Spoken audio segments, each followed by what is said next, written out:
Good evening. It's Tiago's father here from the Red Sea podcast. We're here for your Fab 4 preview. West Ham versus Liverpool at the Olympic Stadium. Let's go. Tell the world we are Liverpool, champions of England. We've conquered all of Europe. We're never gonna stop. From Palestine to Turkey, we've won the fucking lot. The Paisley and the Shankly, the fields of Anfield gold. We are unsupported, and we come from Liverpool. Good evening, ladies and gentlemen. Good evening, ladies and gentlemen. It is the Fab 4 preview, but there's only three of us, and three of us is enough, I'm sure. Fab 4 is always going to consist of the three of us, or a combination of the Red Sea podcast, and one external fan guest. But unfortunately, as per normal, the West Ham boys don't want none of it. So they've not showed up. But never mind. The show must go on. The show must go on. The show must go on.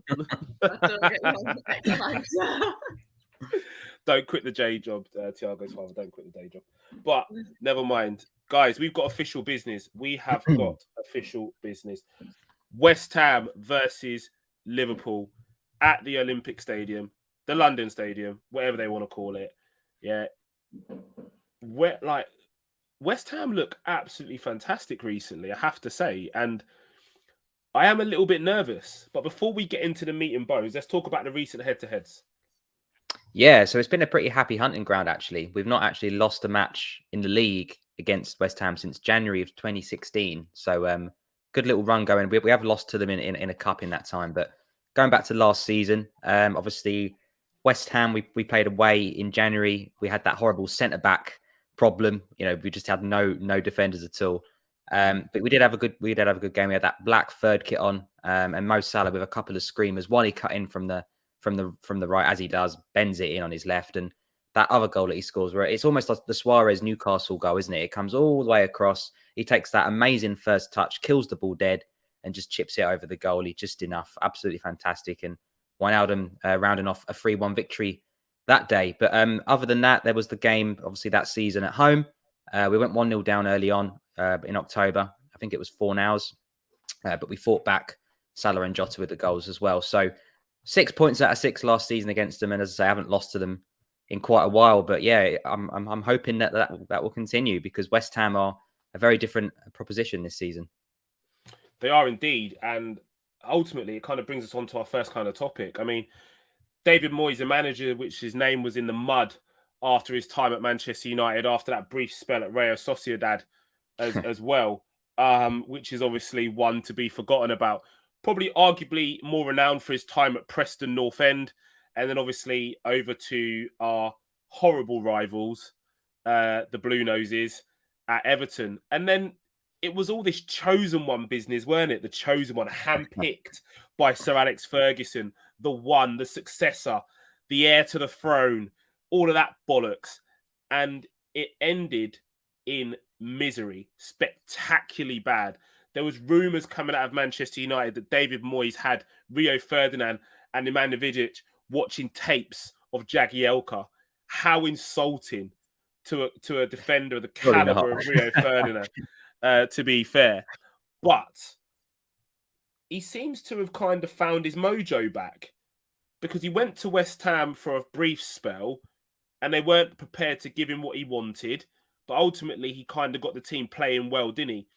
And then he went away and West Ham faltered again and stumbled again. And they brought him back in for a second time. And you know what? Credit where credit's due. They're playing some decent football. Give him his flowers. Credit where credit's due. They're playing some decent football. I mean, stat for you here. West Ham are in Europe for the first time since 1964 and 1965. That's huge. That is massive. And that's West something Ham are not a tiny club. That's something I wanted to touch on, because usually West Ham are one of these teams that are the best of the rest You know, they're not in Europe, so they're always quite strong against the teams that have just played in the Champions League. But they've got that horrible Thursday, Sunday now. You know, they've just played Thursday night. They got a 2-2 draw. I think they were away in Belgium. They've got to travel back today. They might have a training session on Saturday. So I think that evens it up a little bit, because usually when we play these teams away from home, they've had a whole week to prepare for us. We've had a game midweek, but now, you know, West Ham, Leicester, these teams that are starting to sneak into Europe, whether that be the Conference League, the Europa League, I think it levels the playing field a bit, because I think without that game, West Ham would be probably maybe not favourites, but a lot shorter odds. But having that Thursday game, I think it evens it up quite nicely. You make a great point, SS, and you're right. You know, teams that play on a Thursday night in the Europa League, it's normally the kiss of death in the league, especially coming up against a team of Liverpool stature. I mean, Courtney B, I'll come to you. And just again, a little bit of flowers for David Moyes here. You know, they're considered a dangerous team. They play some expansive football. They've got Declan Rice, they've got Mikel Antonio, they've got Gerard Bowen. You know, they've strengthened in the back four position as well, with Zuma coming in, Fabianski in goal. Also, they got a decent squad. Yeah, they have. And to be honest, I don't think we've deeped enough just how much United fans must just hate the fact of how well he's doing. Like, they just did not give him enough time. Like, what, he got one signing, which was like Fellaini. Yeah, that's it. Like, yeah. They should have given him a bit more time. Maybe they got a better result out of it.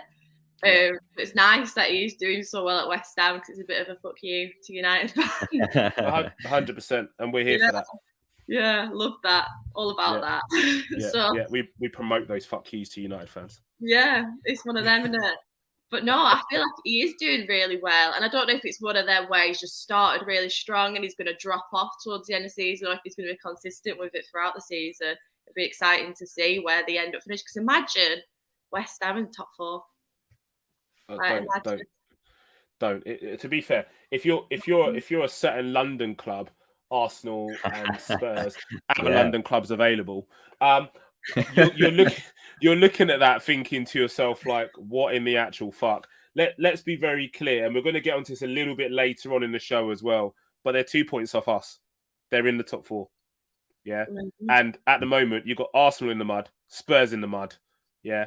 Like I said, other London clubs available. United are in the mud as well. United in the mud.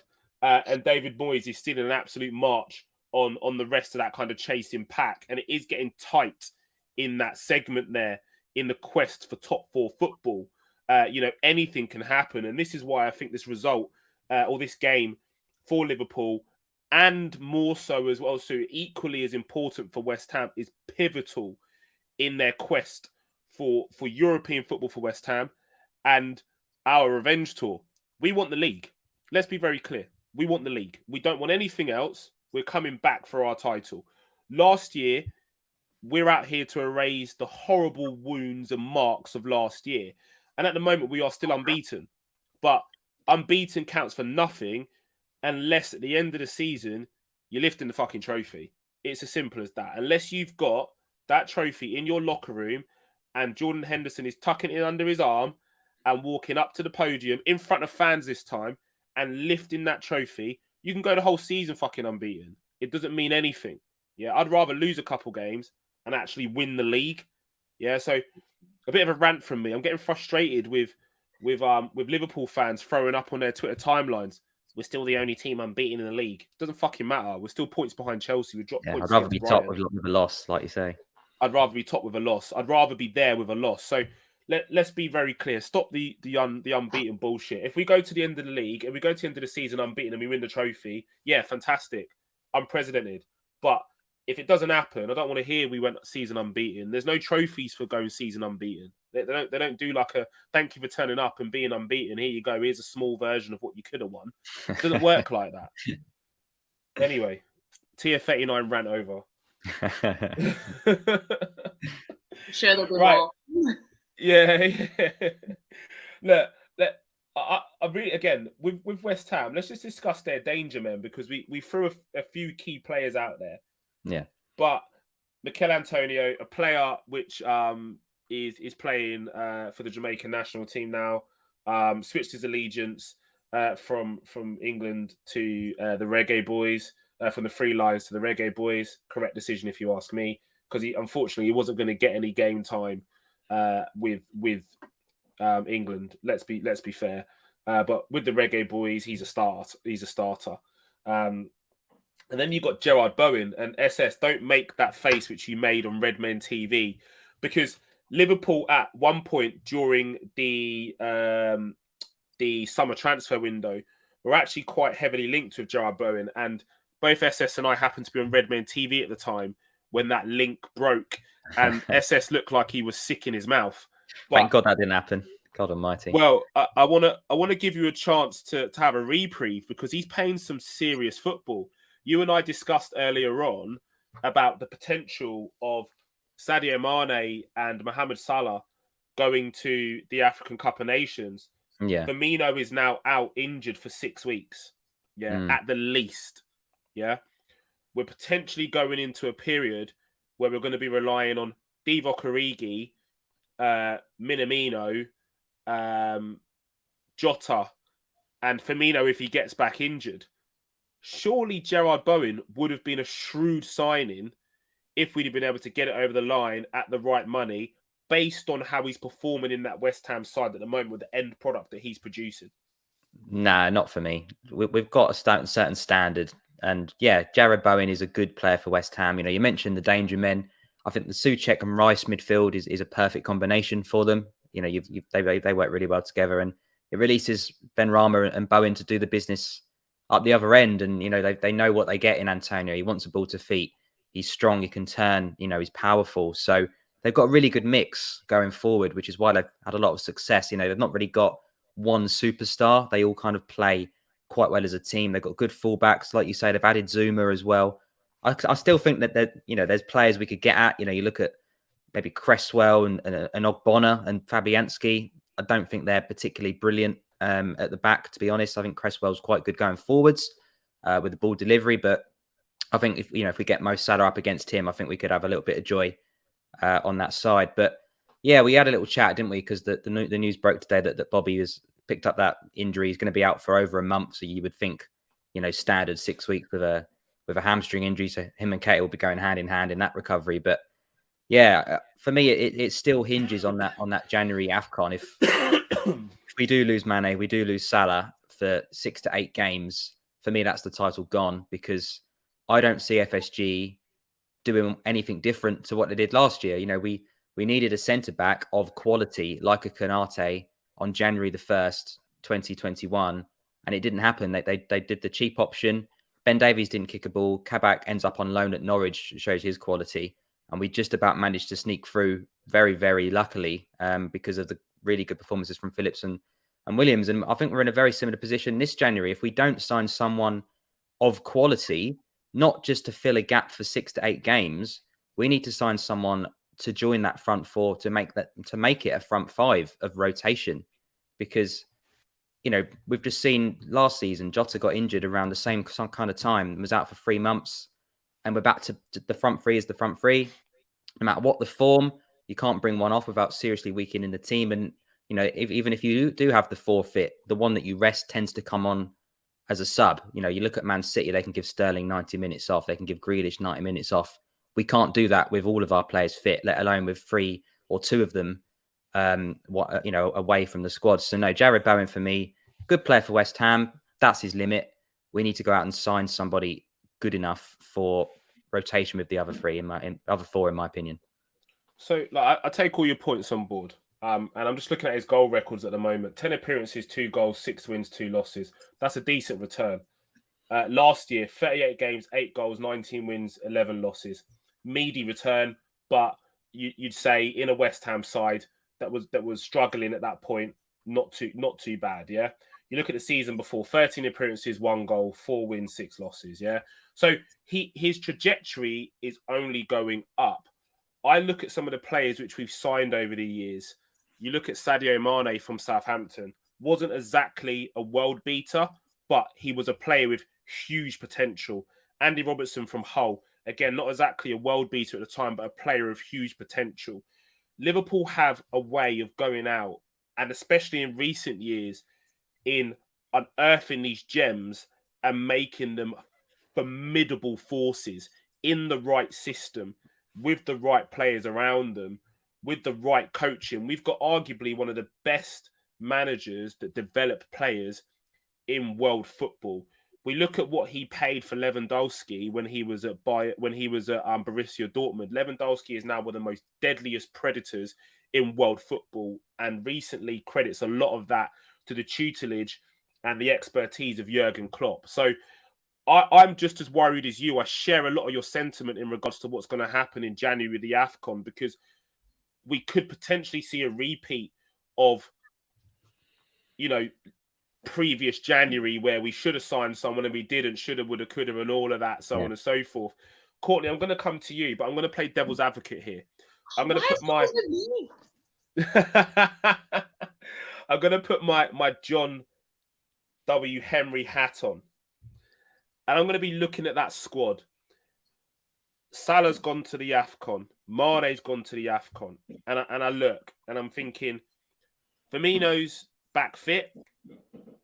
Origi's fit. Jota's fit. Minamino's fit. And Jurgen Klopp walks into my office and says, boss, I need a striker. And you go, well, hold on a second, pal. You've got all these players fit. And guess what? If you really get in trouble, you could play Ox as a false nine. What's your response? Make a case for why we need to go out and sign a striker, because SS is adamant that we need reinforcements and backup. But looking across our squad, it doesn't look like that on paper to an owner. To be honest with you, I don't think Klopp really needs that much. I feel like if he wants someone, he can get them. I don't feel like it's a case of FSG always turning around being like, no. I think if he really wanted a player, he would get them.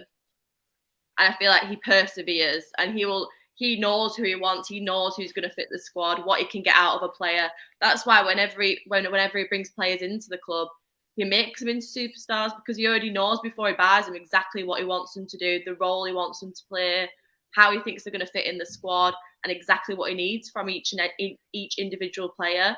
So I don't even think it's a case of that if he goes there and he's begging. I don't think that's the case anyways. I think it is just a time where basically Klopp has to look at himself and think who is going to fit in, do we need them, where we're getting them from, blah, blah, blah. And then it'll be a case of where he'll just present and be like, this is the player that I want. This is why I want them. Give me the dollar. I agree with you. SS, I'm going to throw it at you as well, because, you got to look at it this way. That shows we've got bodies. As an owner, you're going to look at it and go, but we've got bodies. These players were good enough at one point. Why are they now not good enough? Why are you not coaching them better? Why are you not getting the results out of them? That's what I employ you for. Yeah? That's going to be his comeback and go, well, what am I paying you the big bucks for if I can just keep on going and getting players? So you as Jurgen Klopp, you've got to make a business case or a footballing case as to why Divock Origi cannot produce the goods, as to why Minamino cannot produce the goods in that in that small time frame of 8 weeks, which is small in a season. However pivotal that time frame may be, let's not forget that could be crucial. We can get up the games, because I think I looked earlier. I think we got Chelsea in that period. I think we got Arsenal in December as well. We've got some tough games in that period. We've got Leicester in there as well, who could potentially be fighting for their lives based on the form that they're in at the moment. So drop it like it's hot, bro. Why have we got to go out and sign someone based on what we've already got in terms of bodies? I think you just have to be realistic and look at the league table and look at the main rivals for the title and say to John Henry, what's the aim here? If we're competing with Chelsea and Man City, they've both just spent £100 million each on one player, both this summer. They both got to the Champions League final and they go and drop £100 million on one player each. We spent 36 million on Konate in the beginning of June, July, 6 months late. We need him in January. So yes, we got Origi. He was here before Klopp, and he's only really ever meant to be a backup striker. And I'm pretty sure if a decent offer would have come in the summer, he'd have gone. Minamino, we've seen, has struggled. He only cost 7 million again. I think he came in for more of a backup role. He was loaned out to Southampton, didn't really work out. It's still not really working out for him other than in a League Cup cameos. So, you have to look at it and think, okay, if everybody's here and AFCON doesn't happen, we've got a front four.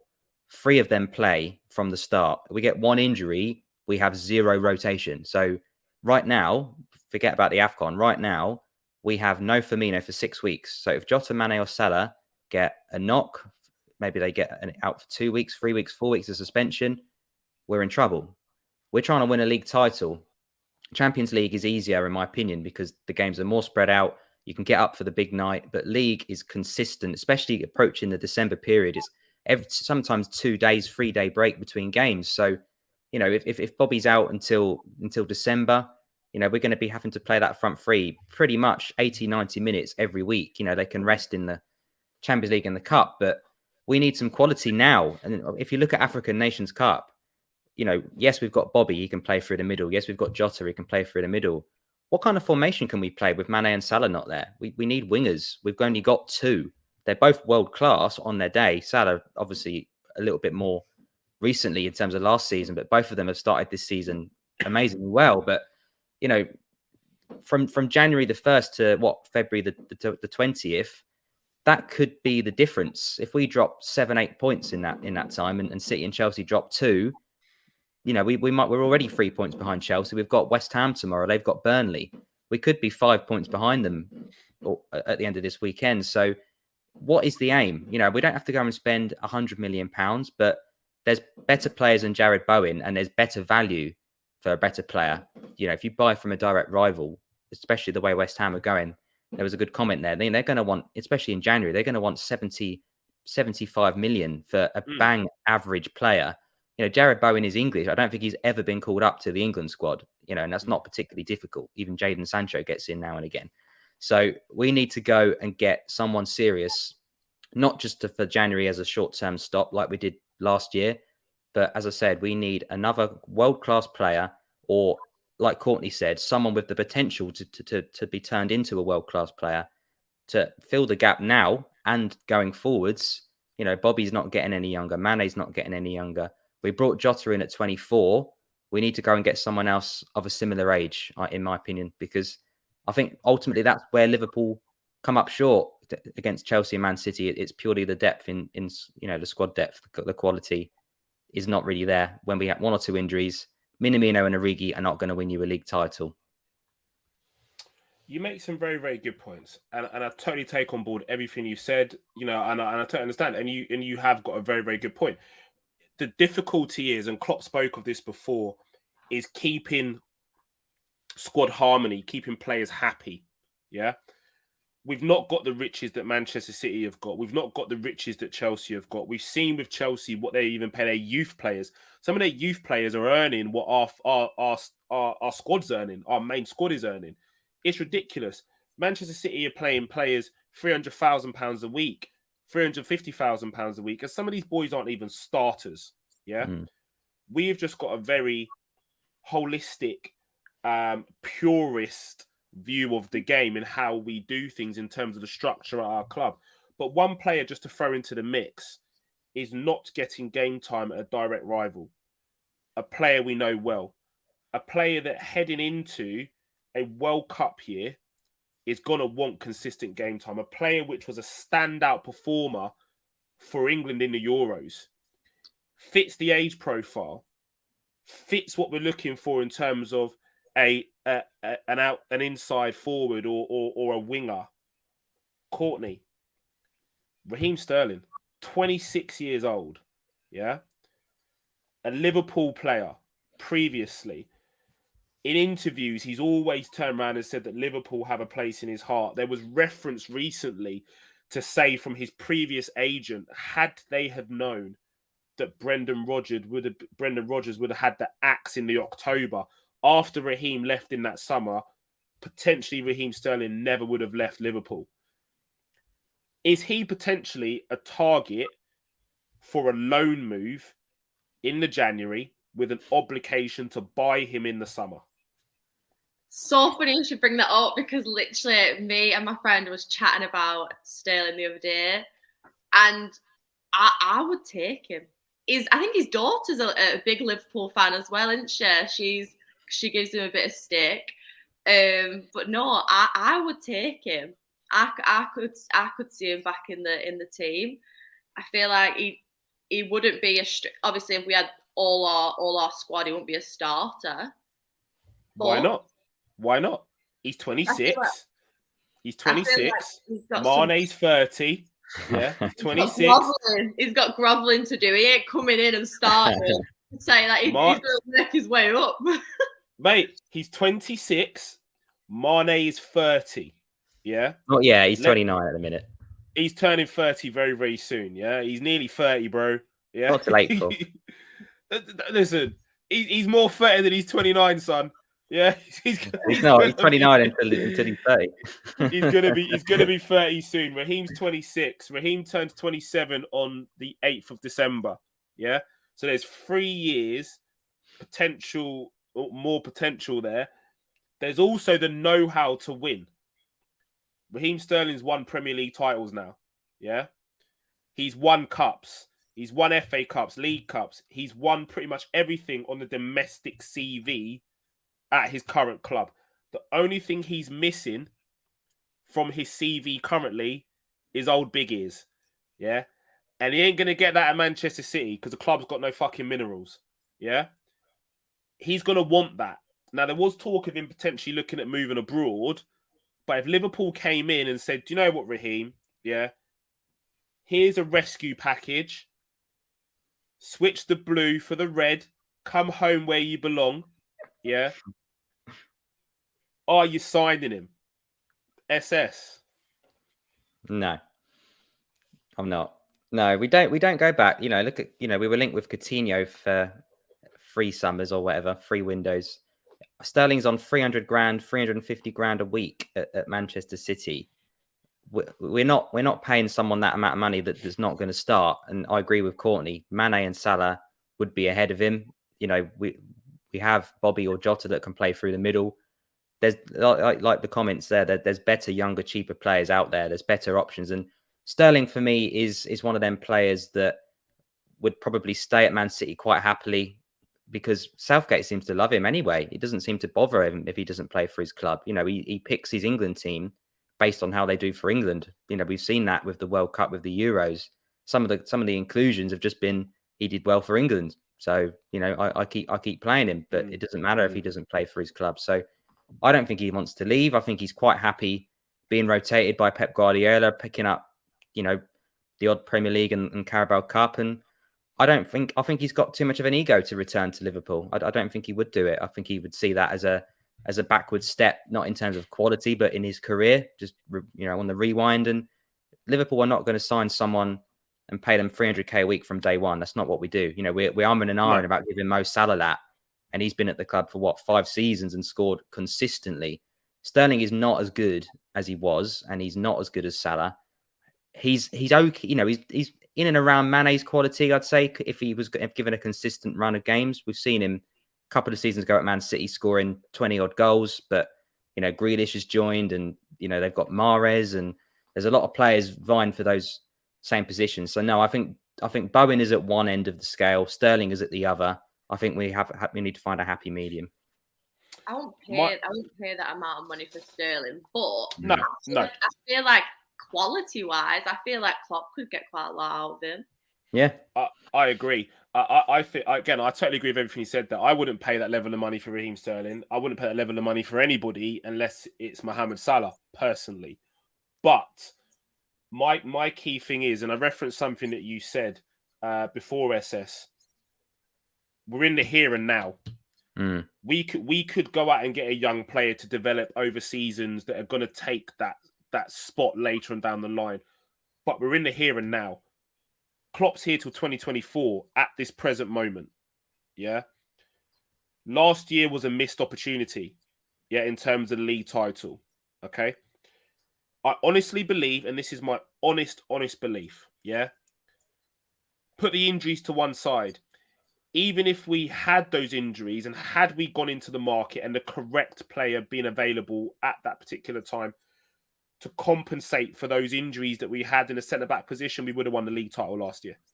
So we would have been looking back to back because all the other teams were that poor that we would have won that league title. We would have then gone into this season equally as strong. Yeah, because if you look at how we're playing now, we're dominant right now in terms of our performances. Yes, we didn't have that killer edge against Brighton, but we were missing a key ingredient, which is a ball-playing midfielder that can retain possession. Yeah, that was the only thing we were missing in that game. We would have killed that game off. Yeah, so I can live with that. We're dominant again this season. We win it this season. That would have been 3 on the bounce. Yeah, we need something now. So I feel like we have to go out and get a proven winner. There's sometimes with your squad, you go and buy a player which is for the future, but sometimes you have to go and get the finished article that's going to keep you ticking over. And I hate to make the reference. United in the 90s and 2000s were so fucking good at it. Every year they went and you said this yourself, SS, every year they went and got a player which was a proven winner. Yeah. You had Andy Cole walk through the door, Dwight York through the door, fucking Veron through the door, bloody you name it. Every year there was someone coming through that door. They got they got Tevez, didn't they? They just got whoever was the best player at the club. They went and bought him. Van Persie, they kept doing it, didn't they? And if you stand still, you go backwards, unfortunately. Every year they went and got someone in and refreshed it. And I feel that Liverpool's model is very, very good. We want youth, we want to grow talent, but sometimes you got to get that cutting edge, that player that's going to come in and just rip it up from word go. And Raheem Sterling for me is a player which is hungry. Having met Raheem briefly, I think the perception he has in the media in terms of his attitude and application is very different to how he is an individual. He's hungry. He's got points to prove. I don't think he wants to sit and hug a bench at Manchester City. And City have just spent 100 million on Grealish. They've got to recoup those funds somewhere. Yeah, whether it's Mahrez goes and some fringe players, because Mahrez isn't really getting a sniff, or whether Raheem goes for 50 million and some fringe players, whatever it is, they've got to recoup that somewhere. So I'd be all over that. I'd be all over it. Whether it's January or summer, we get a chance to get him in through the door, I'm taking it with both hands. Yeah, right. I would take him, but not on 300 grand a week for 50 million. No way. No. 300 grand a week. No, son. You got a half that. But you got a half that and some. Yeah, agreed. Right. Oh yes, my guy. He's here. He's arrived. He has arrived. Right, guys. Expected lineup. Go on, Courtney. Quickly, just throw a little one in there. Thiago's fit. Go. I know he's fit, but I thought the Ox played all right. To be fair, the other night, I won't be surprised if he didn't start Thiago. Maybe brings him on, but I don't know if it's his spot in the midfield. Obviously, Hendo, Fab, given. Timmy Cass, I thought he had a great game. Do you know what? Let's do this. I'm glad you said that. Let's actually do this, yeah? There is calls for Timmy Cass. Yes. Let's do this. There is calls for Timmy Cass to get back-to-back games and actually start to assume a starting position and first choice position as the Liverpool left back. I'm one of them. Yes, Courtney B. SS. Back your boy. No chance. No, he's all right. Smikas is decent. Who's on form at the minute, though? Robbo, at the minute, he's not performing how he normally... Robbo is the better left back. He's world class. Best left back in the world. But at the minute, he's not. At the minute... He just loses the ball. He gets the ball, he loses it. Every time I see it, I'm like, who's done that? And I'm like, it's Robbo again. It's Robbo. No, I'm gonna quote TF here. You're comparing him to his own lofty standards. We're looking at the Robbo Shaw debate, and we're saying we expect this from Robbo, but he's only playing here. Whereas we expected this from Samikas, and he's playing up here. No, Samikas is a decent League Cup / backup player against weaker opposition. Robertson is the best left back on the planet. Yes, he might not. Opposition. Pardon, sorry. He played against Atletico. I won't call Yeah, that but they weren't great, were they? So, No, Robertson is. Tsimikas was fucking sensational. That's why. Tsimikas is all right. He's doing better. He's made himself an actual option of a backup left back, something that our right backups haven't been able to do. So fair play to him. It's good to have rotation. I still look at Chilwell and Alonso and think that's more of a battle because you can't quite tell who's gonna start if they're both fit because they've both had periods of form. That's only because Chilwell shit. Chilwell's a brilliant left back. For who? He's got like 3 or 4 goals this season already. Robertson versus Samikas is a non-starter for me. So, yeah, he's brilliant. Ben Chilwell, bro. You know we've got Andy Robertson, right? Yes, the best left back like in the Premier League. Yeah, I agree. And Costas right now is on smoke. I don't want to hear Ben Chilwell enter this fucking debate. Ben Chilwell can go and sit on the fucking bench, son. Yeah, there's levels to this shit. If Samikas starts, I think that would help Robbo in a sense because it's building that competition back within the squad. We've seen it with Brendan Rodgers. He played the same 11 week in, week out, and it was sloppy. You've got to have that competition within the squad. So then they think to themselves, shit, if I don't put a performance in, I'm not playing next week. I'm getting dropped. So and Robbo is complacent because he plays week in, week out. There's been no direct competition for him. And now we have the Greek. Guys, I really, really feel one of our sensational polls coming on. We haven't done a poll for so long. It's been a while. We've not done a poll for so long. Now, this is the poll. Tsimikas starts against West Ham or Robbo reinstated against West Ham? That poll will be up straight after the show. I guarantee you Robertson wins. I guarantee you. I think he probably will. He probably will. Only on sentimentals. Only on sentimental merit, yeah? At the moment, if we look at the performances... Robertson's not been that bad. I don't know why. It's always such a massive swing. He has been he's been losing sloppy. The ball a lot. If someone shit plays well, we're like they're amazing. And if someone amazing plays has a couple of bad games, we're like, Chuck Samikas in, he's better. No, he's not. Andy Robertson is brilliant. But Mane had a great game. He had such a good game, and he's playing on that left-hand side. No Robbo though. He's playing with Tsimikas down that left-hand side, and he blossomed. The link-up was fucking sensational. Yeah, but if you play Tsimikas consistently, he will show you why he's the backup. His Alberto Moreno will come out. I'm not giving any reason to show that at the minute. So all right. Let him. All right. So listen. Here's where we're at. Right. Here's where we're at. Yeah. I don't want to see no sentimentals.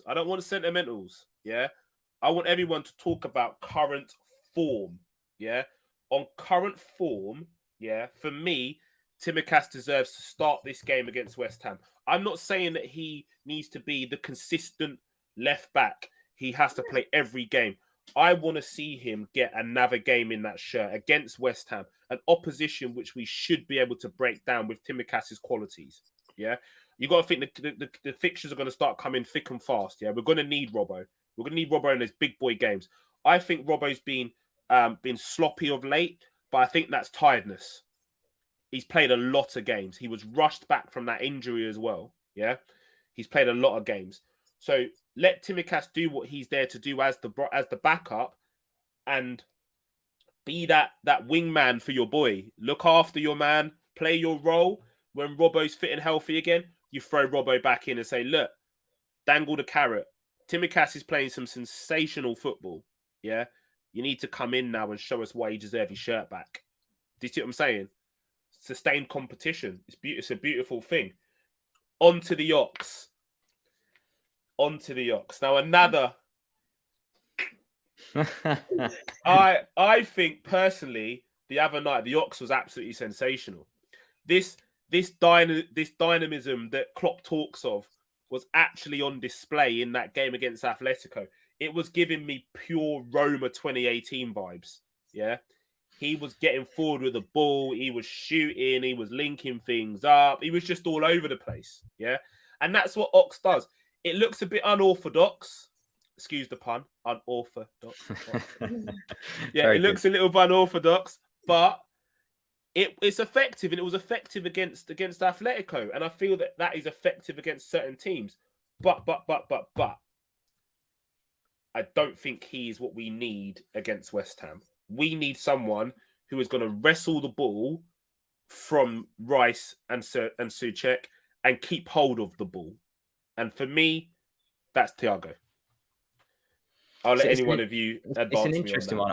I personally think that, like Courtney said, Hendo and Fab probably play the 90. I think Chamberlain and Thiago share the other midfield position. It's just a case of which one plays 60 from the beginning and which one plays 30. So, do you want to bring Thiago on in the 60th minute, depending on the score, or do you want to introduce a Chamberlain for a bit of energy at that time? And I'd probably go with that one. I think Thiago starts this game. I think it makes more sense to start him in this game. And I don't think he'll last the 90. We got 30 minutes against Atletico. I think naturally he'll get an hour against West Ham, and we'll introduce Chamberlain in the 60th minute. And they offer different things. So I agree with you. I think Thiago, what's that? Brilliant. Now I'd start Thiago as well. I've not said that all season because he's not been fit or available. But yeah, I would start with, like there was a comment there. We need to play the best team against West Ham. Everybody was saying this is a harder game than Atletico, and they were right. It's got to be Alisson, Trent, Robbo. I would probably put Konate back in with Van Dijk because that seems to be the league one at the minute. Matip played midweek. Fabinho, Hendo, Thiago, and then obviously the front three picks itself. Matip was fucking sensational against Atletico, mate. That run and through ball, yeah, that was unreal. I agree. And I just think he's been playing Konate a lot lately, isn't he? Yeah, he has. Only to be foiled by the fucking meaty linesman. But that was sensational. And everyone doesn't want to give Joel Matip his flowers. I don't see Harry Maguire doing that shit. I don't see Rafa Varane doing that shit. I don't see Rudiger doing that shit. I don't see Thiago Silva, Christensen.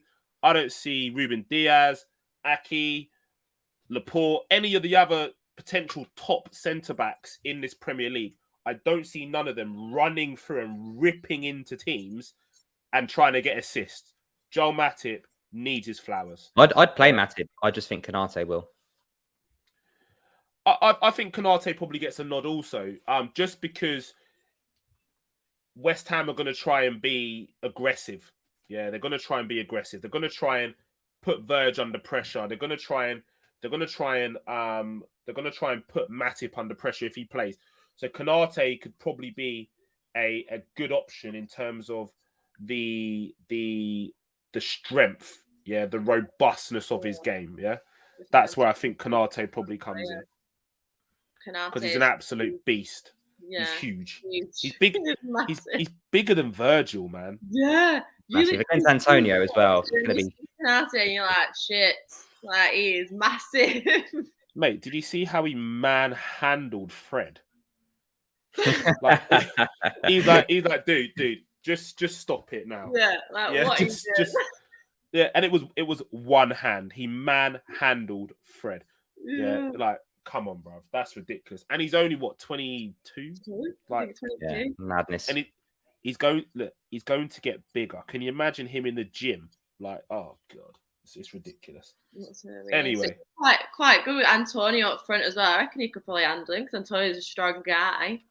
Exactly. Yeah, he's going to have his back to goal, isn't he? He's going to be holding the ball up, trying to bring in the likes of Bowen, Ben Rama, Rice as well. Has been getting forward and getting on the score sheet. So it's going to be a physical battle. I think Van Dijk and Konate makes sense. Matip would do a job as well. Yeah, I think it'd be those two. I think with Matip, I just want to wrap him in bubble wrap. Yeah, be careful with him. Yeah, don't put him in the mad physical games. I'm like, oh. He's only ever 90 minutes away from an abductor, a groin, or a hammy. Let's be clear. Yeah. Next on the agenda, will Liverpool respond? Now, look, this hurts me. Like, points dropped against Brighton, and we've spoken about this. We'll skirt over it a little bit. we didn't have a ball playing midfielder, someone who's going to take control of that game and keep the ball. Had we have done that, we beat Brighton comfortably. Yeah, that's why Manchester City beat Brighton comfortably, because they retain the ball. They're very good in possession. We were sloppy and wasteful. Brighton punished us. Massive credit to Graham Potter. Massive credit to Yves Bissouma, Adam Lallana, Knockout. All of those guys there, they played fantastic football. Yeah, but It's a blast from the past. I don't think he's there anymore. who's that? Knockout. Who's the one that scored? What's his name? Trossard. Yeah, like, credit to him. Yeah. But after dropping 2 points in spectacular fashion in a difficult game, going into a difficult game at the Hammer, sitting fourth on 20 points, Liverpool only 2 points ahead. Yeah, on 22 points. The Hammers in the top 4 positions as well. If they win this game, they could go ahead of Liverpool on points. Yeah. Surely Liverpool have to win this game. This is a must win. Not that every other game is not a must win, but this game has equal importance based on the fact that Chelsea go to Burnley. Yeah. What we saying, Courtney B? It is a must win, 100%. We need the 3 points, just that we don't end up falling behind. We need to keep up with the front of the pack. Yeah. We need to make sure that we do get 3 points and then just keep plodding on. I feel like it's just the momentum. We need it. And I feel like if we drop any points this weekend, it's just going to... I don't even want to think about it because it pisses me off just thinking about it. But no, it needs to be 3 points. And I think Klopp knows it needs to be 3 points. Definitely. I mean, this comment is very apt. Nat Phillips pocketed Antonio last season. You're right, because of the physical battle. That's why I think Konate will play. I can't see Nat Phillips making it out of the basement, poor kid. But that's why I think Konate will play, for that physical battle, because Antonio does relish that. SS, just quickly on this, will Liverpool respond after dropping points against Brighton, and obviously with West Ham in touching distance, only 2 points behind us?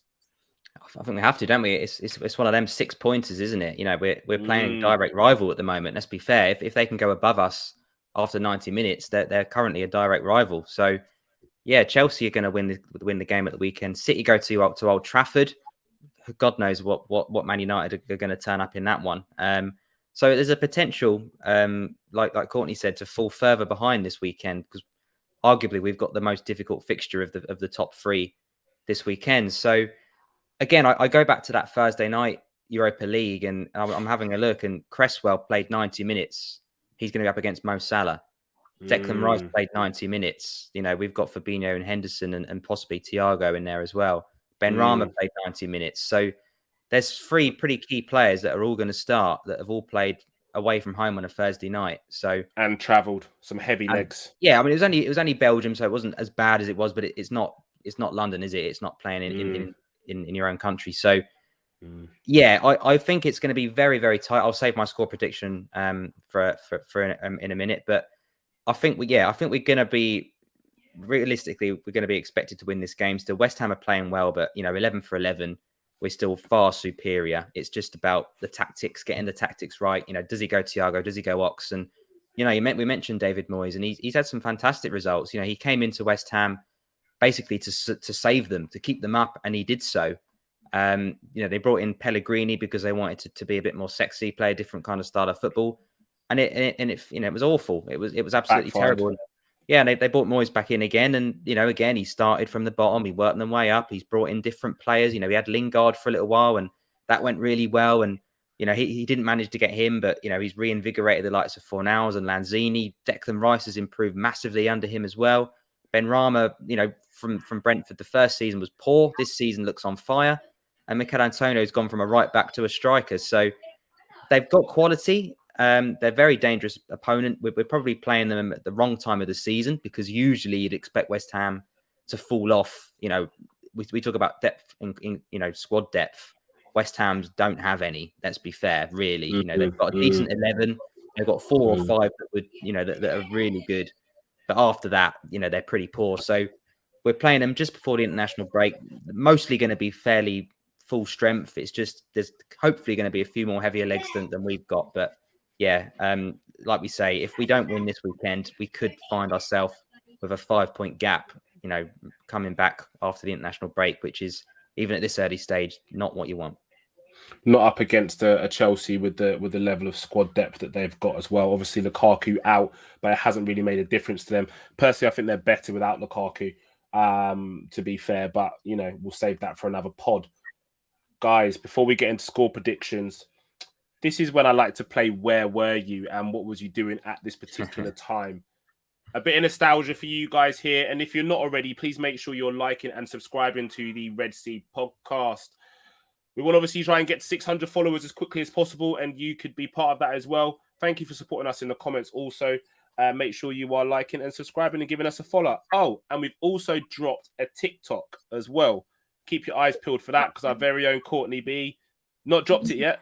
Not dropped it yet. She's waiting. She's waiting. There'll be a TikTok dropping very, very soon with our very own Courtney B. So make sure you follow us on TikTok as well and following Courtney B on TikTok also. The Red Sea podcast on absolutely everything. TikTok, Instagram, Twitter, YouTube, you name it. Yeah, Red Sea podcast. Okay. The Gerrard final 2006. Woo woo. Where were you? So SS, talk to us about... Huh? I was going to say, this is where Courtney says, I was 6 or something. Well, look, Yeah. I'd like to start. I mean, Go for it. mate, what a game. Another game in which our Captain Fantastic comes up trumps. He's already lifted the Champions League at this point. Yeah. He goes into this game, and then the following season, he goes into the Champions League final again. So this was a real dominant period for Steven Gerrard, a point in which he was at the peak of his powers, a point in which no defense, no team in the world could live with him. He was unplayable. And even in like his book and also in some of the DVDs, if you remember DVDs, in some of the stuff that's watched after that, he talks about it and goes, look, I was knackered at that point. I was on my arse. And all I did was I just ran up to it and swung a boot at it. And my God, did he swing a fucking boot at it. What a goal. What a goal. It was unbelievable. And rightly so, it's called the Gerrard final. If you type in on Google, the Gerrard, it comes straight up. Yeah. Lampard don't have that. Does he? No. So let's get into it. Courtney B, where were you? I was probably 7. So I mean, I've watched the game. That's like years on. And on the day, I was probably playing with my dollies somewhere. I don't know. Oh wow! Can we like bleep this bit out where we realise how fucking old we are? That's what I was going to say. Yeah, is there any way to hold on 1 second? Old. Cut. No, I've seen the game, but that would have been years on. But no, I can't remember the actual date where I was doing it. Like I said, I probably was playing with some dolls somewhere or something like that. But so moving on. SS, where were you? So I would have been probably doing your paper round.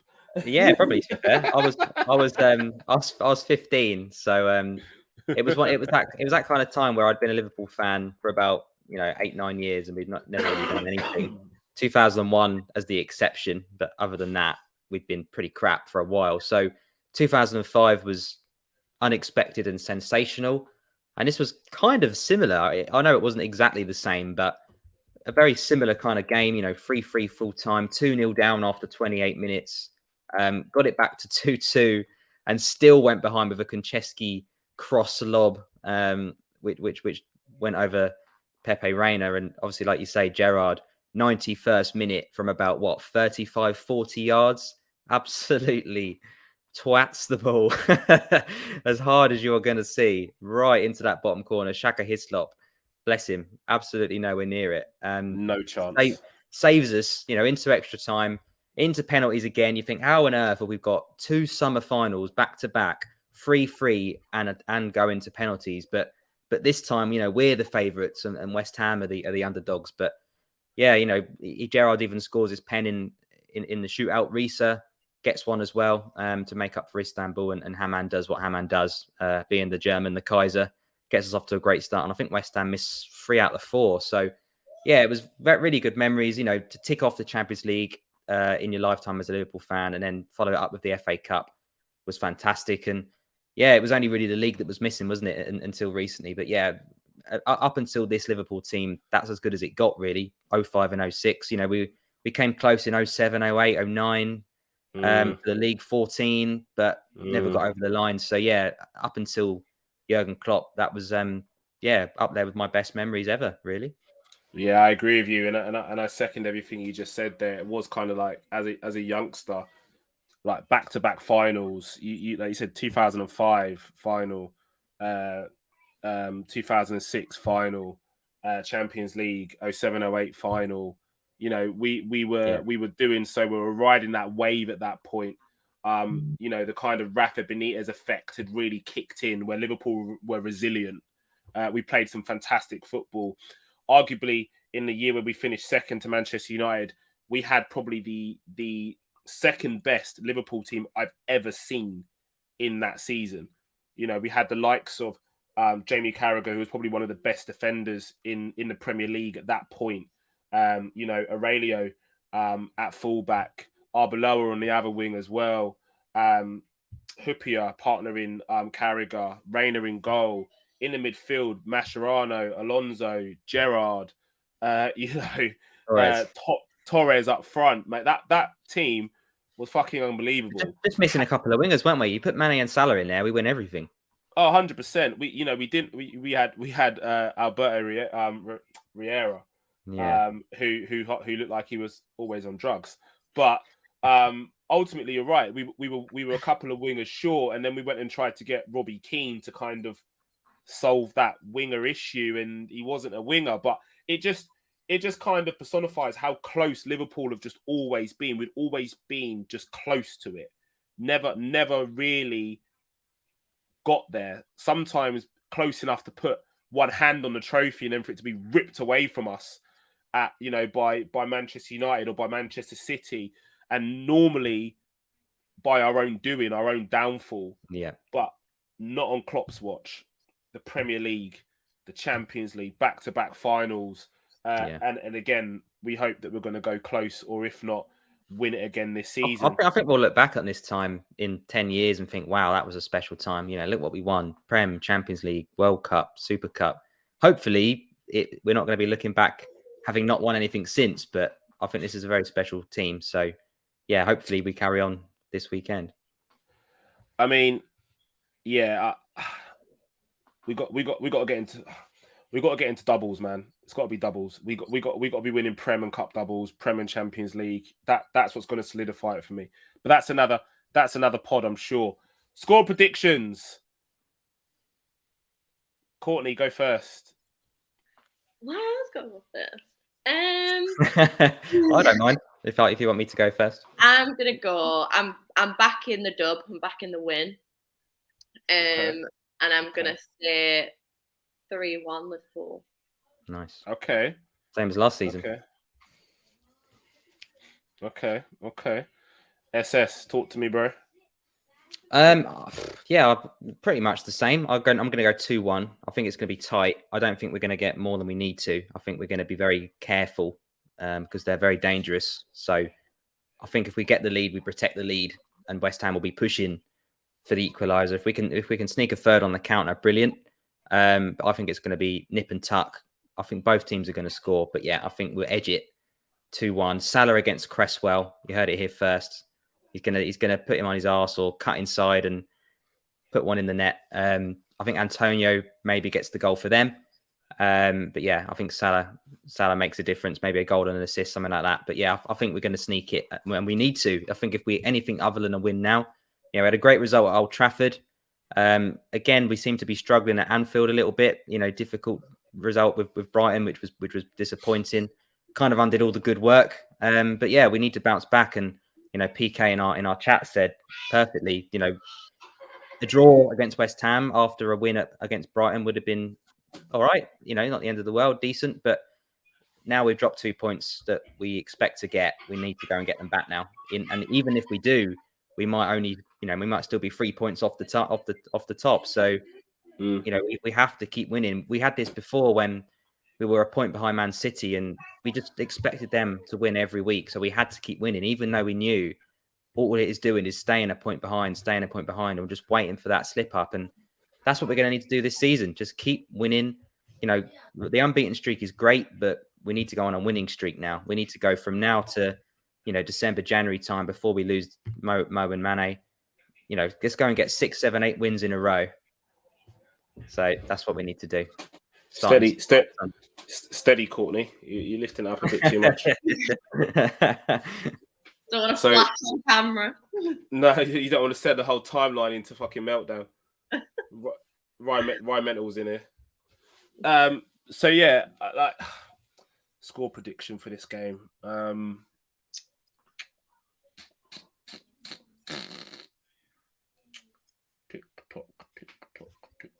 Whenever you're ready. I'm gonna go for 3-2 Liverpool. 3-2. I reckon it's going to be a proper ding-dong because West Ham like to play with tempo. And if they try and play with tempo, it's going to play into our hands because we can match any team in world football's tempo. We are the masters of tempo. So if they try and come out and try and move the ball quick, and I think ball retention is going to be key. Hence why I think Thiago starts.